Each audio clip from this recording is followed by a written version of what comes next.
Hey guys, happy Monday to you. You know, we got a lot of celebrating coming up. Of course, this weekend being the triumphal entry, next weekend being the crucifixion and the resurrection of Jesus. Of course, that's Easter. I hope you guys are having a great week. I wanted to ask you guys this question.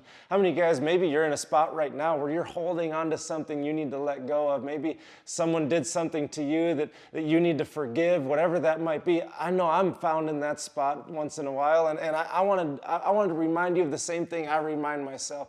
And I feel that this is very fitting with the last week of Jesus' life because it's the story of the Last Supper. And we know the story of the Last Supper, but I want to focus on just one part. It says here, now before the feast of the Passover, when Jesus knew that his hour had come to depart from the world to the Father, having loved his own in the world, he loved them to the end. And during the Last Supper, when the devil had already put into the heart of Judas Iscariot, Simon's son, to betray him, Jesus, knowing that the Father had given all things into his hand, that he had come from God and was going back to God, and he rose up from supper. You know the story. He rose up from supper, he tied a towel around his waist, and he began to wash the disciples' feet. And I love this story. But what I want to focus on is that part where it says that Satan had already put in Judas' heart to betray Jesus. He was there at the table. He was there at the Last Supper. He'd already betrayed Jesus. You know, many people believe that he already even had the money on him for the betrayal of Jesus.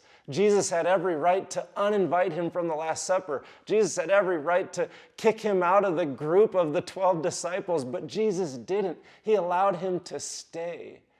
And going above and beyond that, even though Judas had already had in his heart to betray Jesus, Jesus being the Son of God, knowing that, still bent down and washed his feet. Man, that's love. That's courage. That's a lot of different things. I'm overcome with emotions when I read that story. But the question is, what are we holding on to today? Jesus could have been bitter at Judas, but instead he washed his feet. What are we holding on to today that we need to let go of? I hope you guys have a great week. I hope you guys have a great celebration over the next 2 weekends. Man, I know I'm looking forward to it. God bless you guys and have a great Easter.